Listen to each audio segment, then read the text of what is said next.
In this video in details I'm going to show you how to replace the broken wheel studs on your favorite Kia RIO. Yeah, pretty straightforward. We'll follow step by step. As you can see, one stud is broken and other stud threads are stripped. Let's get started.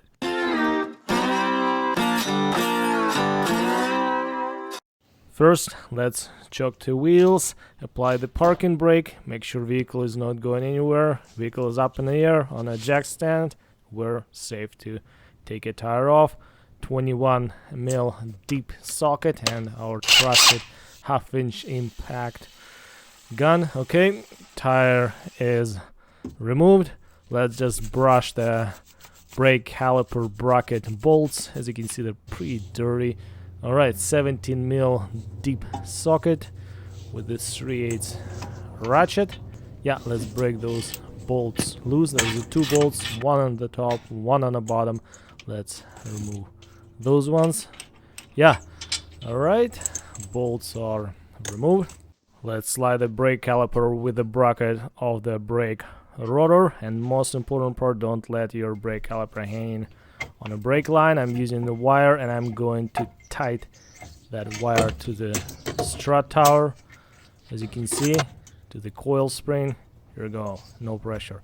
Next we need an impact screwdriver. You can pick it up then from any hardware stores. They're very helpful. We're going to set up our Phillips head. Those screws, those two screws are holding the brake rotor down to the hub, and start hammering lefty loosey.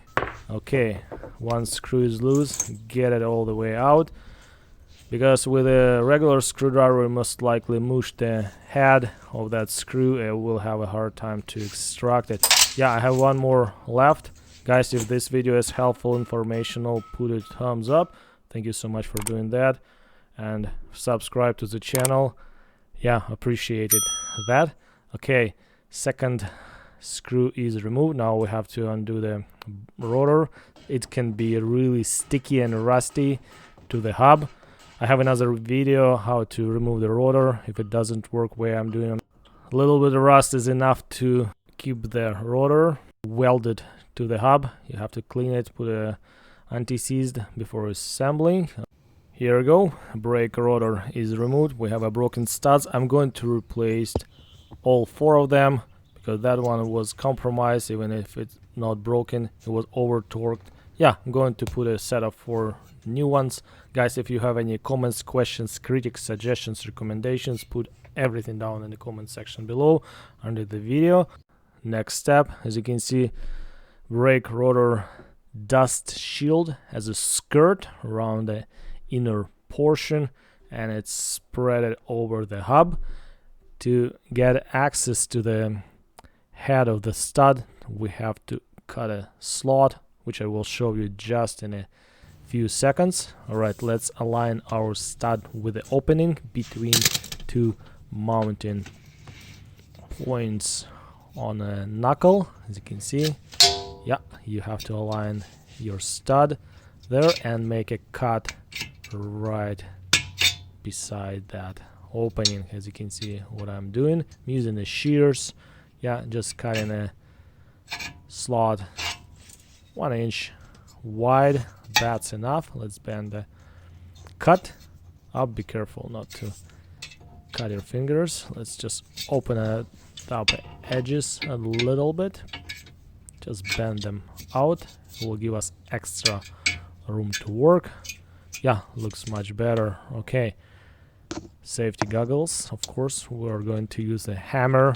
Yeah, all right, let's align our stud.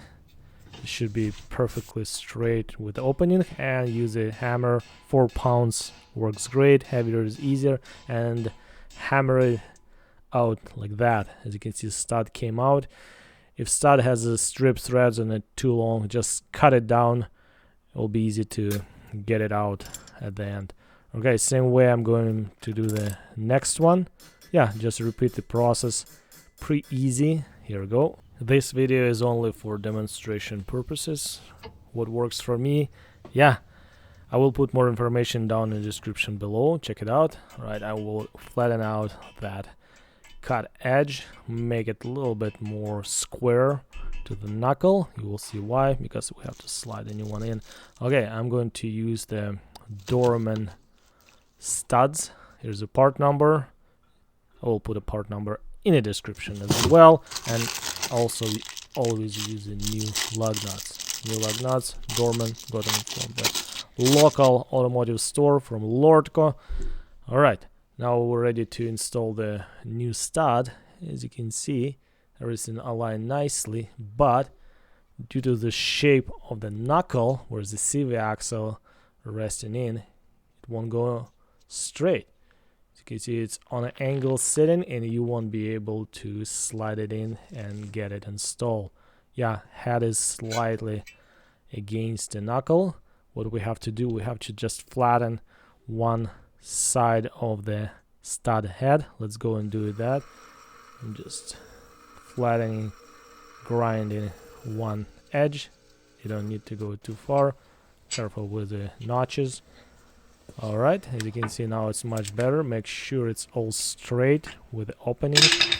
Will be easy. And it's almost in. Slightly hammer it in and will pop through. Beautiful. Alright, we're going easy way. We don't have a special stud installer tool. Larger nut works just the same. Put a nut over the stud like that. Apply any type of automotive grease, as you can see, for better slippage, and start your new lug nut over the stud and just run it finger tight until it sits tight. There we go, good enough. And now we're going back to our trusty rigid impact and going tighten that nut down. As you can see, I'm going in sessions. I'm not just hammer all the way. Let it settle a little bit and watch the back part of the stud, and when head won't have a space in between the hub bearing, that's it. Don't over torque it, otherwise you will risk to strip the threads on a new stud. Beautiful. That's it. Simple and easy, no hassle. Yeah, I'm going to do the same way rest of the studs on the vehicle, and we'll repeat that process until we have all studs replaced. Yeah, well, here we go. We're done. 4 new studs are installed. Looks great. Now we're safe to go. Don't over torque your wheels, especially using impacts. Yeah, installation is opposite to removal. Everything in reverse. Torque your wheels properly. Thank you so much, guys, for your time watching this video. Appreciate that. See you soon.